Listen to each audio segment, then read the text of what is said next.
The brake system plays an important role in decelerating, stopping, and parking the automobile. It consists of various components such as the brake pedal, brake booster, master cylinder, proportioning valve, disc brake, drum brake, and the parking brake lever and cable.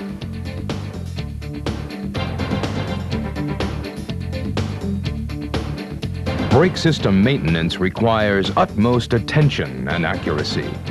Oil or grease left on the lining or pad during maintenance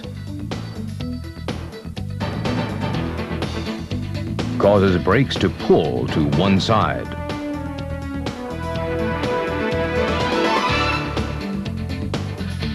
Assembling a small part in the opposite direction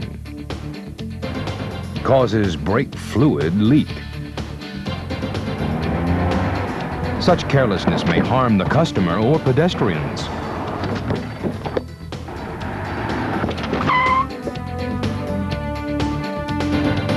This video will provide information on the outline and operation of the brake system and troubleshooting for problems.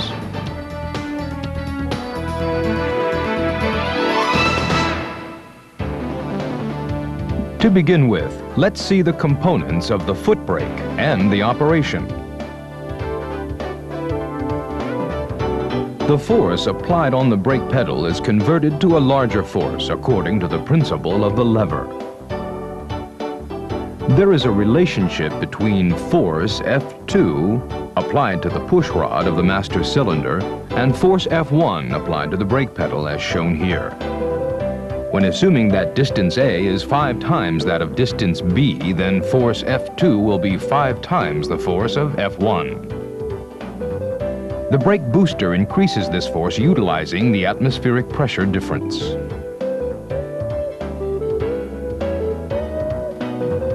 The need for brake boosters has increased along with the wider use of disc brakes without the self-servo effect.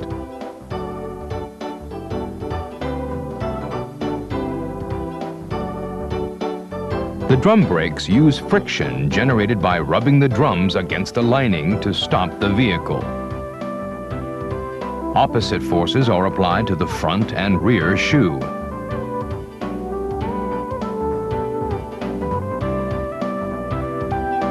The trailing shoe tries to push against the force, while the leading shoe is pulled into the revolution and produces a larger brake force.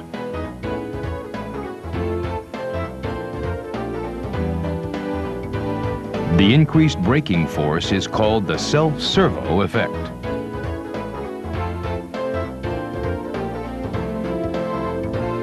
The disc brakes, which press the rotor disc with pads from both sides, do not have this self-servo effect. So a larger power needs to be produced by utilizing the brake booster. We'd like to learn more about the brake booster operating principle.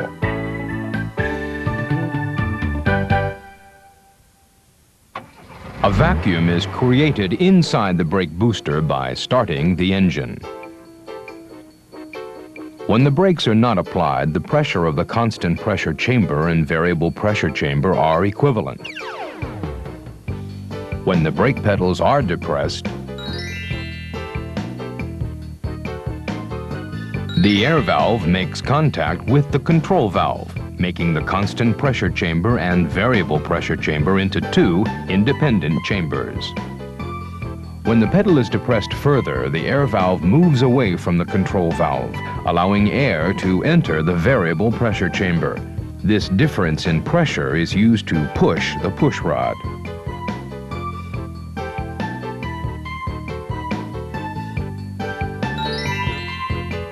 When holding the brake, the difference in pressure causes the piston to move to the left. This allows the control valve and the air valve to make contact, preventing further air from coming in. When the brake pedal is depressed fully, the air valve moves away from the control valve again, allowing air to fill the variable chamber. Therefore, even if the pedal is depressed further, the force generated by the difference in pressure will not increase anymore. Only the force pushing the booster pushrod will vary. The tandem-type brake booster is a compact and extremely powerful unit having 2 vacuum chambers.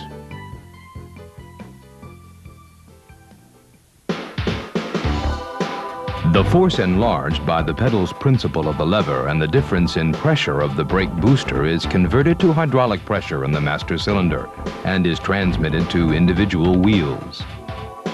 The substance transmitting the pressure is the brake fluid. If bubbles are generated in this fluid, the pressure will not be transmitted accurately, causing serious conditions such as decreasing the brake efficiency. Vapor lock has occurred. This is a condition where heat, generated by excessive use of the brake fluid, has caused the fluid to exceed its boiling point.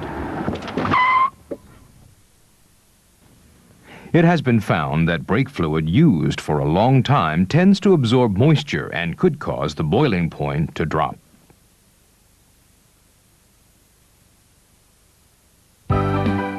When brake fluid is leaking, would it seriously affect the braking force? The brake system is designed to have a divided hydraulic system to cope with situations like this. Even if one circuit fails, the other is still operative. FR and FF vehicles have different piping.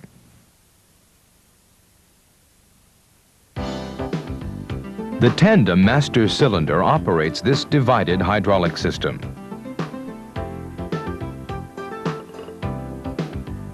We will take an FR vehicle as an example to explain the operating principle of the tandem master cylinder. The tandem master cylinder has a divided cylinder chamber. When brakes are not applied, passages exist between the respective cylinder and the reservoir tank. When the brake pedal is depressed, number 1 piston moves to the left, and the piston cup seals the passage between the cylinder and reservoir tank. At the same time, hydraulic pressure is generated, moving number 2 piston to the left, thus sealing the passage between the cylinder and the reservoir tank, and hydraulic pressure is transmitted from respective cylinders. Now assume that a fluid leak occurs in the rear side of an FR vehicle. Under this circumstance, number 1 piston does not create hydraulic pressure. Nevertheless, the number 1 piston moves to the left, makes contact with number 2 piston and pushes it directly. In this way, hydraulic pressure is created at number 2 piston and the brake force is applied to the front brakes. In the case of a leak in the front side, number 2 piston does not create hydraulic pressure, so it advances until it makes contact with the cylinder wall. When number 1 piston is pushed further under this condition, hydraulic pressure is created in the rear side. When braking, a larger load is generated at the front than at the rear of the vehicle. Therefore, if the vehicle tries to brake the front and rear wheels with equal force, the rear wheels, which are subjected to a smaller load, will lock up early, and the vehicle will become unstable. To prevent this, the brake force applied to the rear wheels must be adjusted.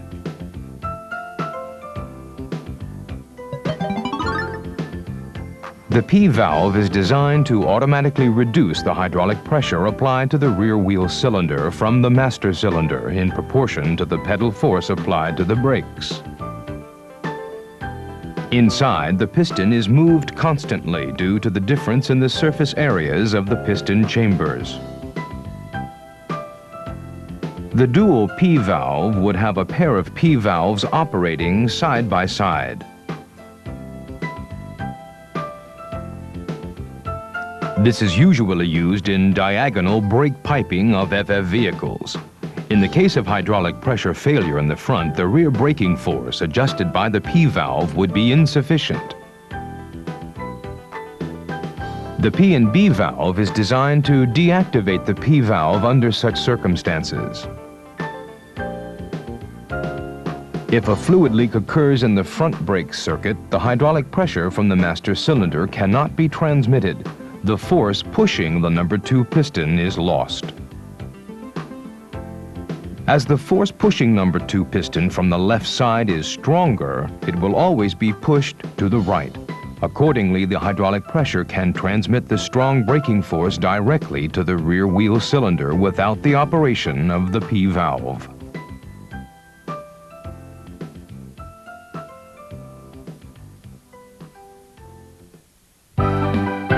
Wouldn't the normal P-valve be inconvenient when having a payload on the rear, such as in commercial vehicles? That's right. When the vehicle is loaded, a large load acts on the rear wheels. This necessitates increasing the hydraulic pressure to the rear wheel cylinder. The LSPV is designed to have such regulating functions.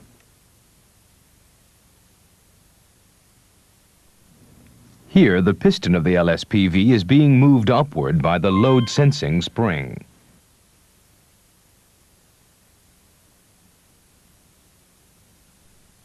When the load is small, the spring does not make contact with the piston. On the other hand, when the load is large, the spring moves the piston upward.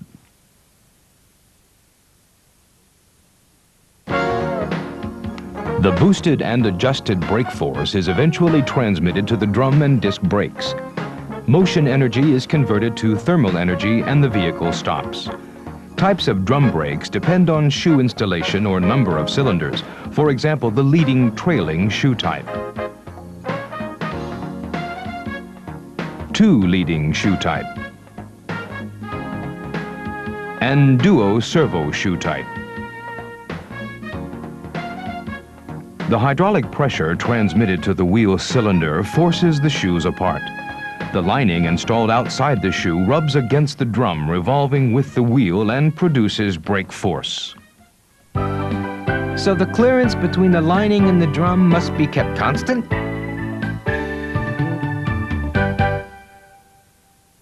That's right. The clearance must be adjusted periodically. However, some systems do this automatically.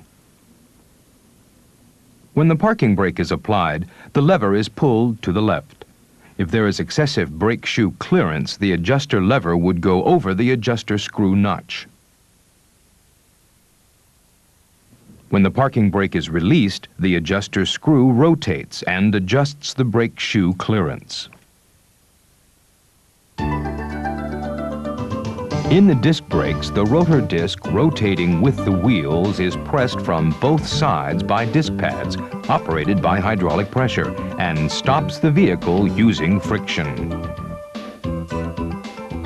The ABS is a system which controls hydraulic pressure precisely and ensures directional stability even at sudden braking.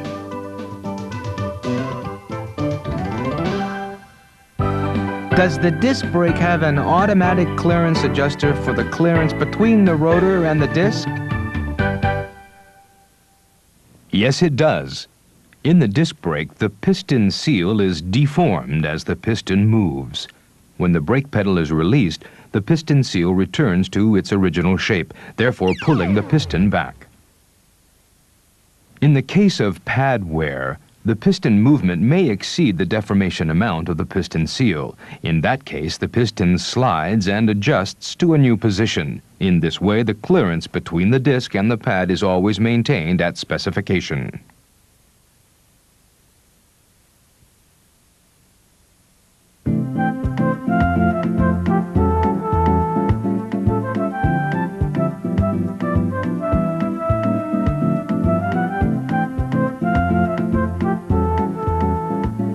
The parking brake is used to park the vehicle after stopping using foot brakes.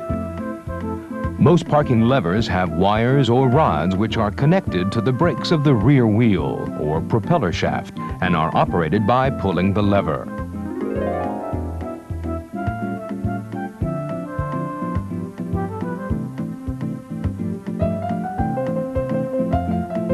In the drum type, the brake shoe apart by pulling the cable, and the drum is locked.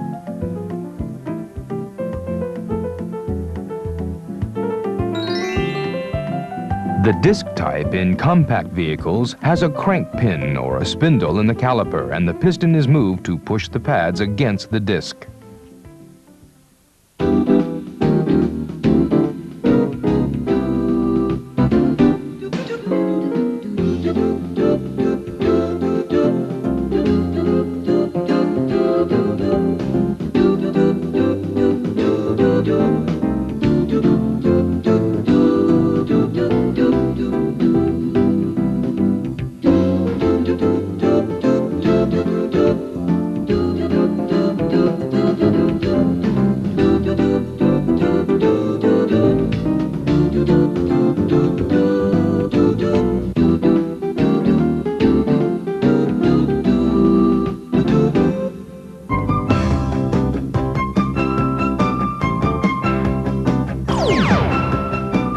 These are some examples of the problems observed in the brake system. Here is a lineup of some of the typical problems and troubleshooting for them.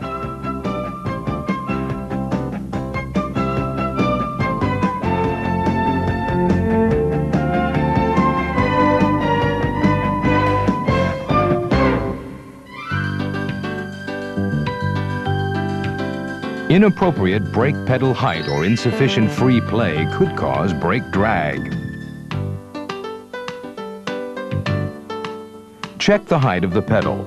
Remove the floor carpet under the pedal and measure the distance between the asphalt sheet and the surface of the pedal.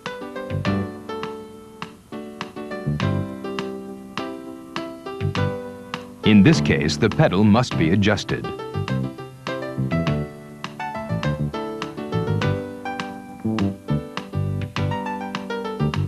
Remove the wire connector from the stoplight switch.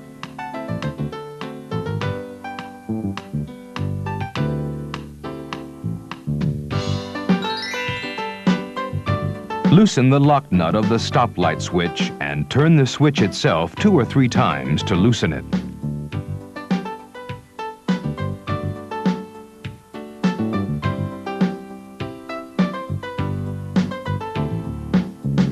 Loosen the push rod nut and adjust the pedal height by turning the push rod.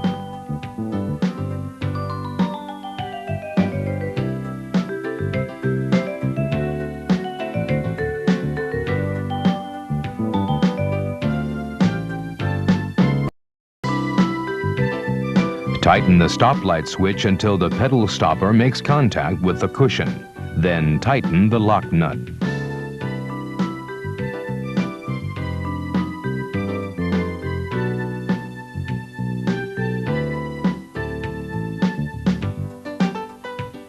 Connect the wire connector to the stoplight switch.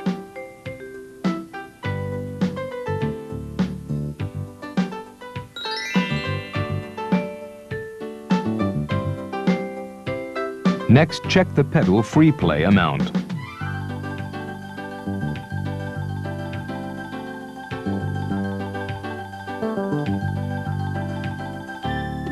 If the engine is running, stop it and depress the pedal several times until the pedal reserve distance, when depressed, becomes constant. This is to reduce the vacuum inside the brake booster.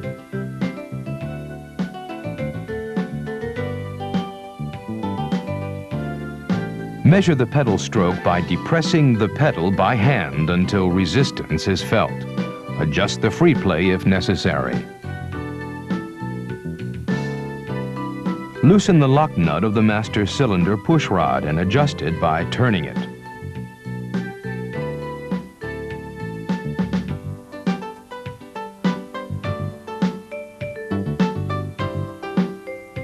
Tighten the lock nut and measure the free play again.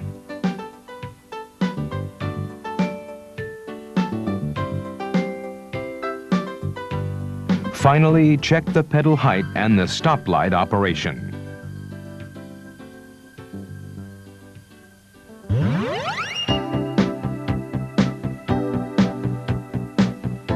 If there is a problem with the brake booster, it could cause unexpectedly strong or inefficient braking.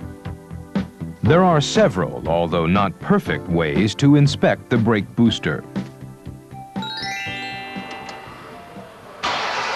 First, check air tightness. Stop the engine after running it for 1 or 2 minutes and depress the brake pedal as usual. Check that the pedal reserve distance increases as the number of times the pedal is depressed increases. This indicates that the vacuum inside the brake booster is released every time the pedal is depressed.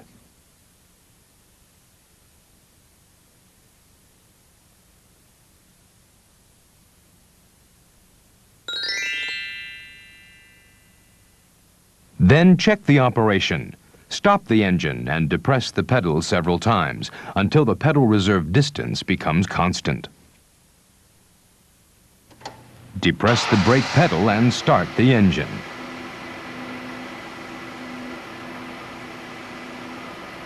Check if the pedal goes down slightly.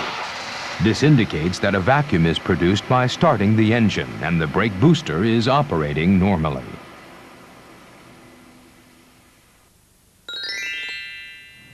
Next, go on to check the air tightness with load. With the engine running, depress the brake pedal with a constant foot pressure.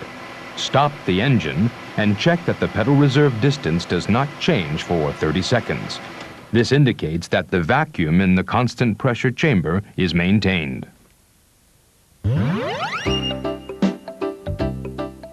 If air is contained in the hydraulic circuits, the pedal feel becomes spongy. All air must be bled from the system whenever there is a possibility of air contained in the hydraulic circuit, or each time after disassembling the hydraulic circuit of the brake system. 2 people should conduct the operation. Use mutually understandable signals and confirm each step of the operation with each other as it progresses.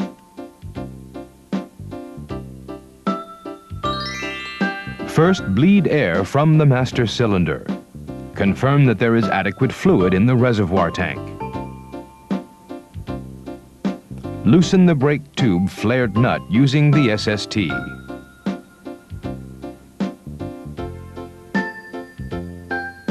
Slowly depress the brake pedal and hold it down. Be sure to operate the pedal slowly. Rapid operation would break the air into smaller bubbles, making it very difficult to remove. Tighten the brake tube flared nut and release the brake pedal. Repeat this 3 or 4 times.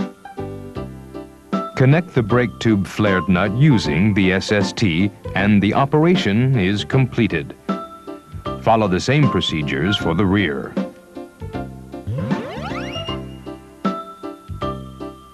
Next, bleed air from the hydraulic circuit. Start from the wheel cylinder farthest from the master cylinder. Release the parking brake.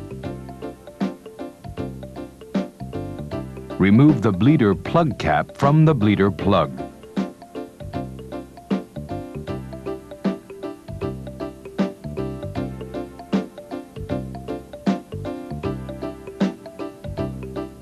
Connect a vinyl tube to the bleeder plug and insert the other end in a container half full of brake fluid.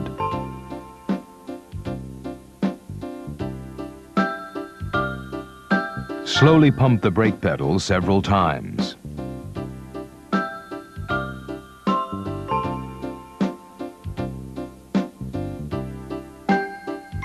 With the pedal depressed, loosen the bleeder plug until fluid starts to run out.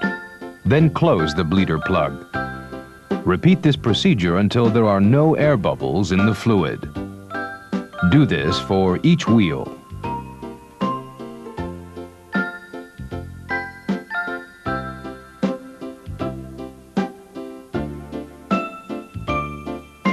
Then check for brake fluid leaks.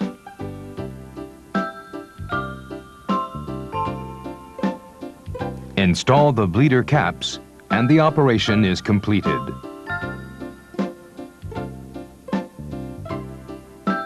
During this operation, never allow dirt or water in the fluid.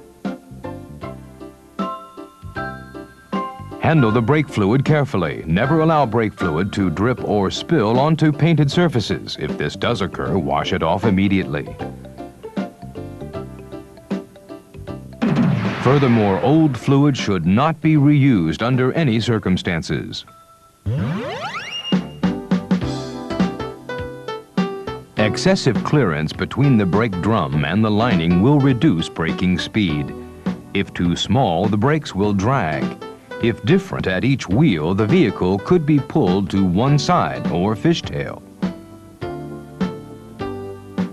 As explained before, some have automatic brake shoe clearance adjustment functions, but others must be checked periodically. The two leading shoe-type brake shoe clearance procedures are explained here. Remove the shoe adjustment plug from the packing plate.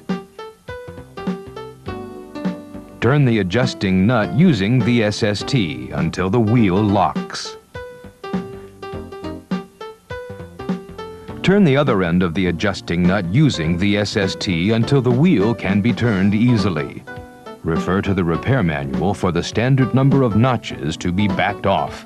Repeat this procedure for all the other wheels. Install the shoe adjustment hole plug and the operation is completed.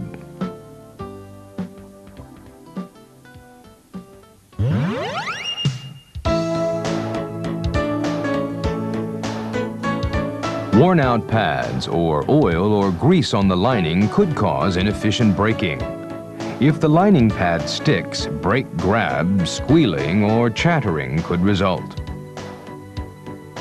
In the front disc brakes, a pad wear indicator is provided to alert the driver that the pad needs to be replaced.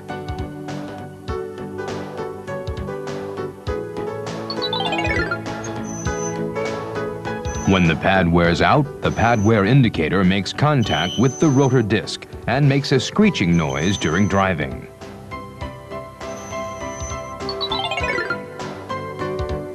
Check the pad thickness through the cylinder inspection hole and replace pads if not within specification.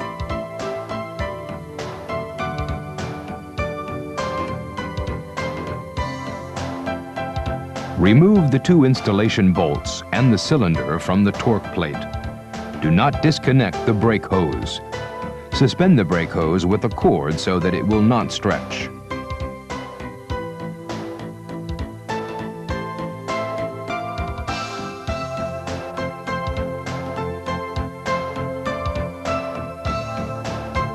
Disassemble the anti-squeal shim and pad wear indicator from the removed disc pad.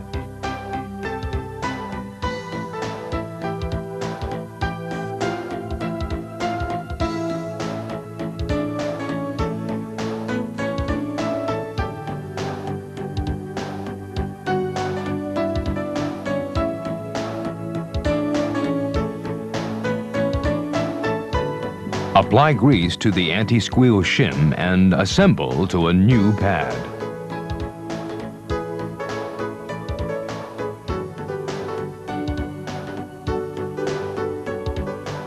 Install the pad wear indicator plate to the inside of the new pad. Be sure that the arrow on the pad wear indicator plate is pointing in the direction of rotation of the rotor disc.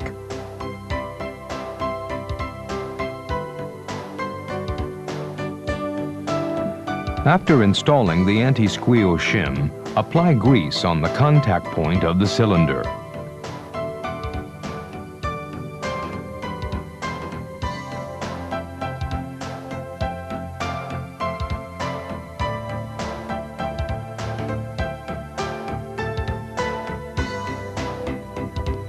Install the cylinder.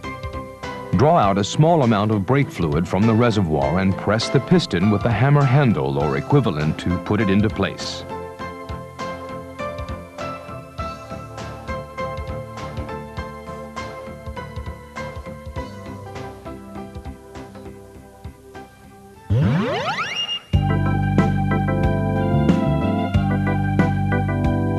Distorted brake shoes, sticking, or oil or grease on the lining could cause brake trouble. The brake shoe must be replaced if necessary. Release the parking brake.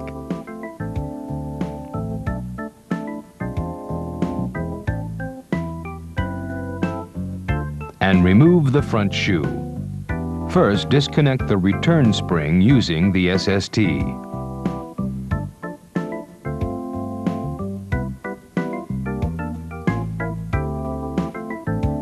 hold the end of the pin and turn the hold-down spring 90 degrees using the SST. Remove the anchor spring and then remove the front shoe.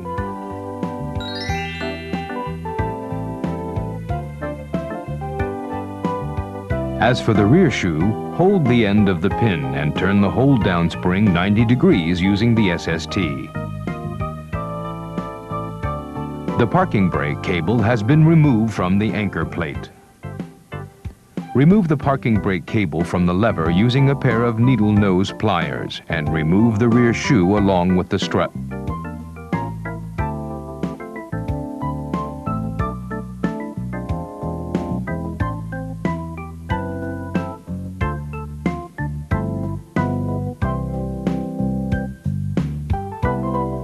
Remove the automatic adjustment lever by pulling up the C washer with a screwdriver.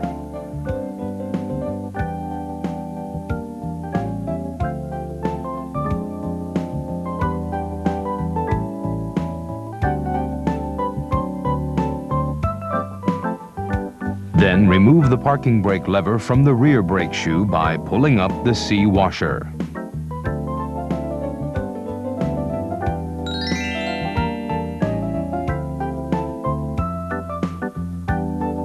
Inspect the rear brake parts. First, measure the inside diameter of the brake drum. The brake drum should be replaced if not within specifications. Then make sure there is no abnormal wear or damage.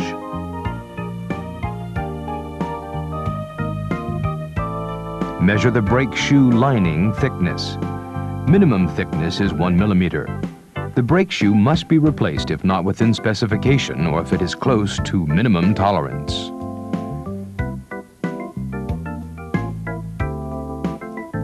Check that the brake lining and drum make contact appropriately by applying chalk on the inside of the drum and placing the brake shoe inside. Remove the chalk after inspection.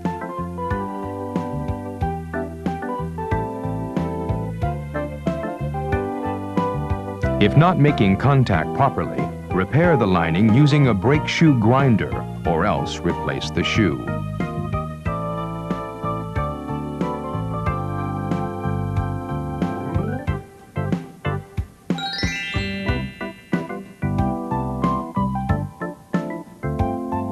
Install the rear brake shoe after all necessary inspection has been completed. Apply specified brake grease to the contact point of the packing plate and brake shoe. Anchor plate and brake shoe.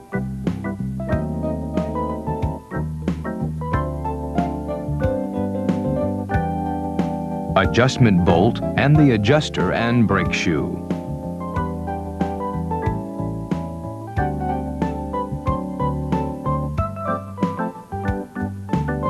Install the parking brake lever temporarily to the rear shoe using a new C washer.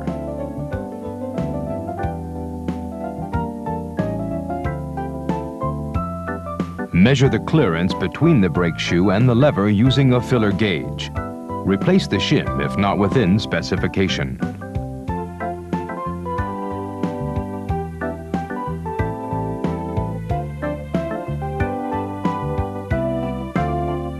Assemble the C washer using a pair of pliers.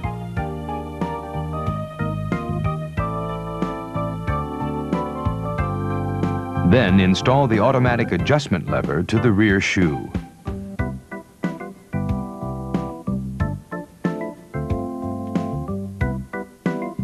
Assemble the new C washer.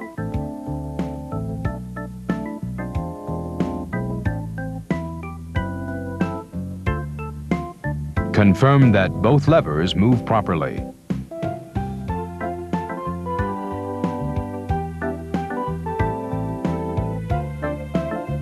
Then go on to the rear shoe. Connect the parking brake cable to the parking shoe lever using the SST. Assemble the return spring to the rear shoe.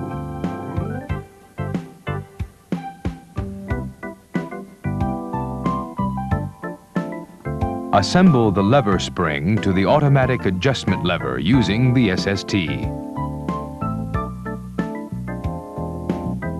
Set one side of the rear shoe into the wheel cylinder and the other to the anchor plate. Assemble the shoe hold-down spring, two retainers, and the pin using the SST.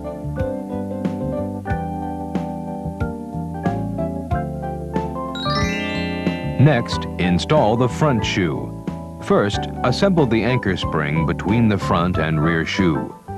Follow the same procedures as the rear shoe and set one side of the front shoe to the wheel cylinder and the other to the adjuster. Assemble the shoe hold-down spring, two retainers, and the pin using the SST. Connect the return spring using the SST.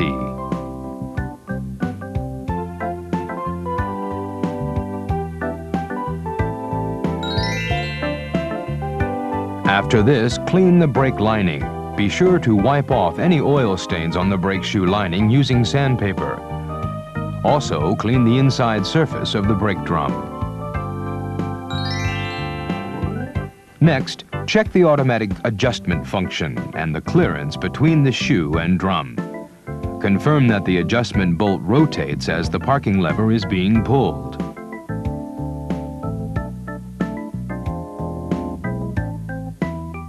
Check the clearance between the shoe and drum. Release the parking brake.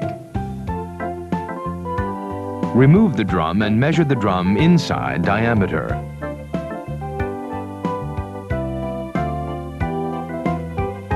Then measure the brake shoe outside diameter. Confirm that the clearance between them meets the specification of 0.6 millimeters.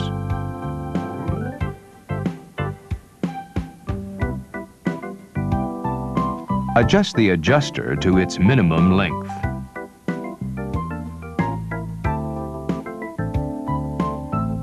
Install the brake drum and assemble the hub nut to the hub bolt temporarily.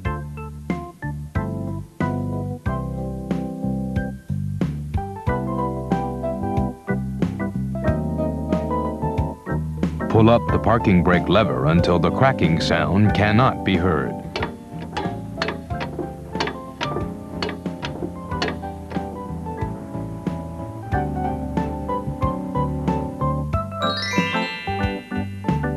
Finally, check the brake operation. Depress the brake pedal a few times and confirm that both drums rotate smoothly.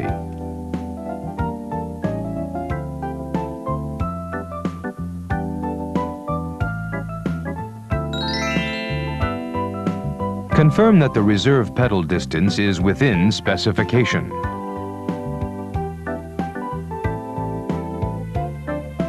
Also, confirm there is no brake fluid leak at these points.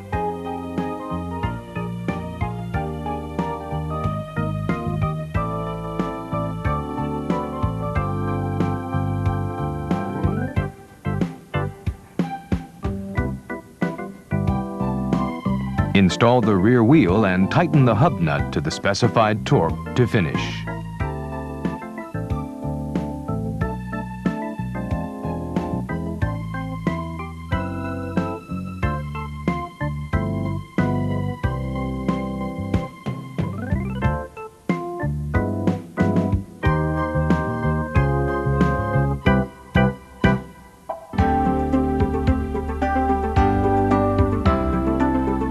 The following precautions must be kept firmly in mind when overhauling. When a vehicle is brought in for repair, inspect the vehicle carefully to see whether overhauling is really necessary or not. Every time removing a part, be sure to inspect it carefully. Check how the part was assembled originally, whether it has wear or damage. This is important because some of the causes may be here. Keep the disassembled parts in good order. Be sure that the cylinder cup and other rubber parts, inner surface of the drums, linings, pads, friction surface of the rotor disc are free of oil or grease. Before reassembling, clean all parts by washing or with compressed air.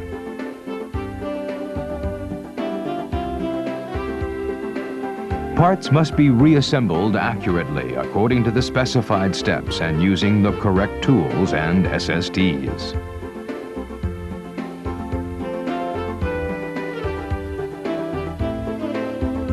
Check to make sure that parts have been assembled and mounted accurately. Then adjust if necessary to the specified values using the correct gauges and testers.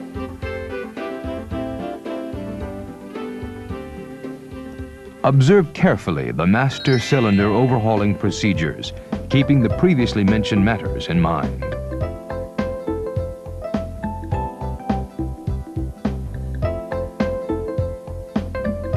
Disconnect the brake tube using the SST. Do not attempt to disconnect or connect the tube with an ordinary wrench, as it will damage the hexagonal nut.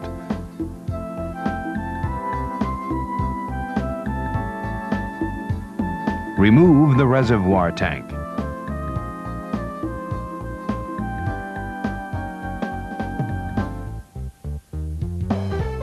Next, tape the screwdriver tip. Push the pistons in all the way and remove the stopper bolt and gasket.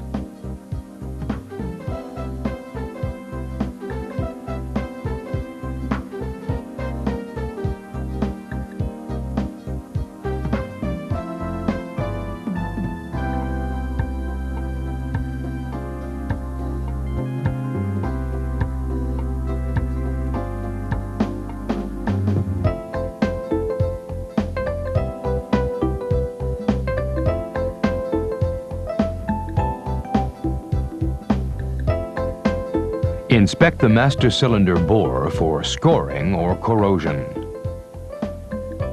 Inspect the piston and cups for wear, scoring, cracks, or swelling. If any of these need replacement, use the parts from the cylinder kit.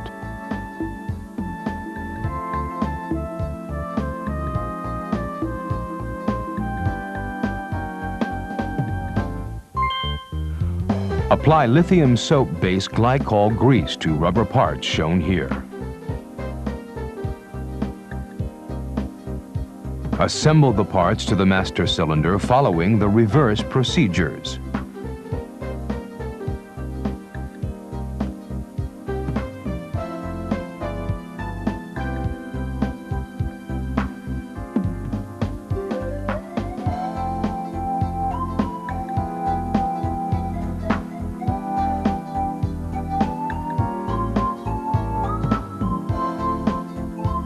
Install the reservoir.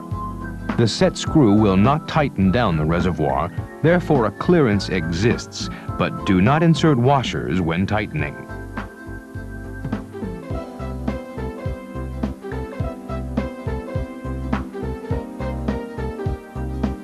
Adjust the length of the brake booster push rod. This is to create an appropriate clearance between the master cylinder piston and the booster push rod.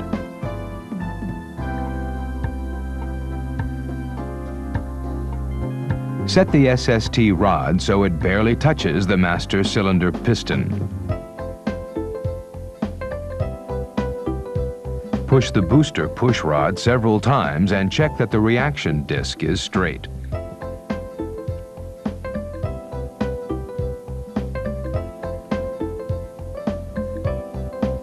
Set the other end of the SST to the booster without changing the position of the SST rod. Appropriate clearance will be created between the master cylinder and booster if there is no gap between the SST rod and booster push rod. If there is a gap, adjust the booster push rod length.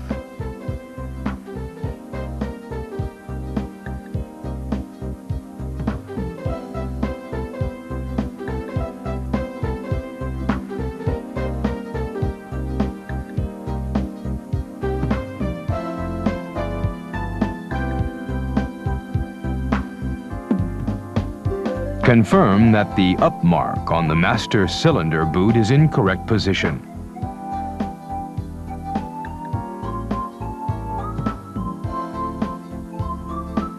And fill the brake reservoir with brake fluid and bleed air from the brake system.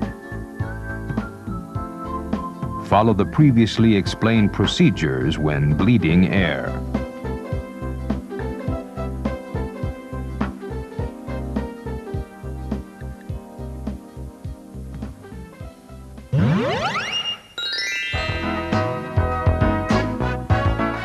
Here are the wheel cylinder overhauling procedures. Disassembling the rear drum brake is not so complicated.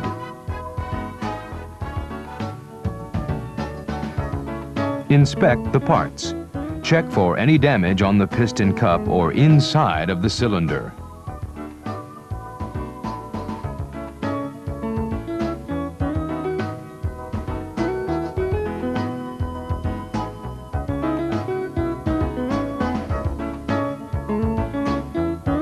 Next is the assembling procedure. Check the direction and insert the 2 piston cups in the piston and apply grease.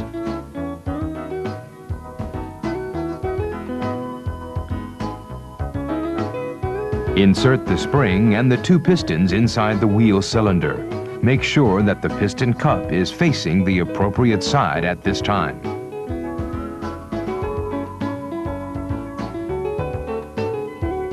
Assemble the boot.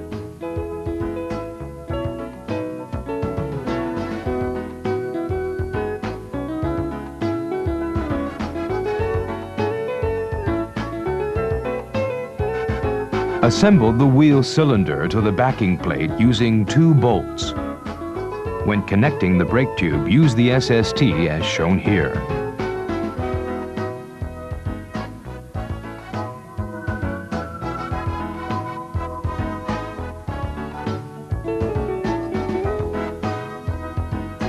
Now, let's go on to the front disc brake wheel cylinder disassembling, assembling procedures.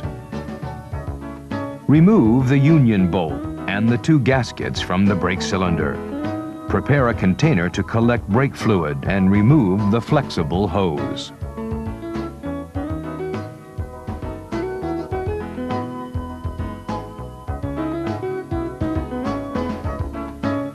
Grasp the sliding pin and remove the fixing bolt and cylinder from the torque plate.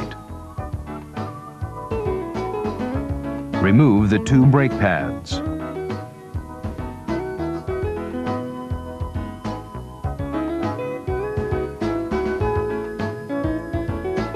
Then disassemble the cylinder. Remove the set ring and the cylinder boot using a screwdriver.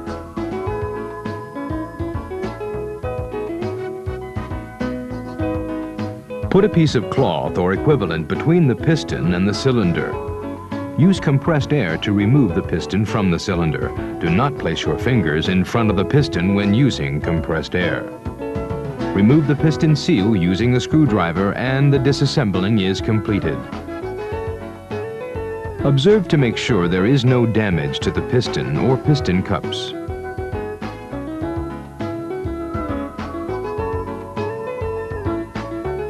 When assembling, apply grease to the piston seal, piston, cylinder boot, and install the set ring.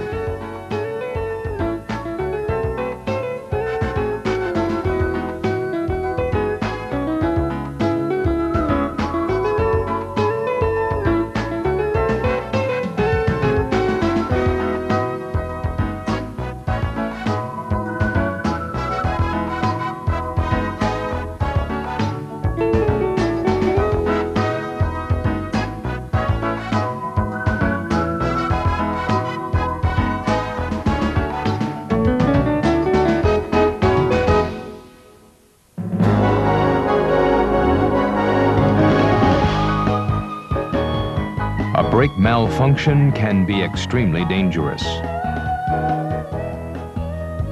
While of course no defective part is installed in a vehicle, your utmost attention and accurate skills are required, especially when it comes to the disassembling and assembling of brake parts, which are directly related to customer and pedestrian safety.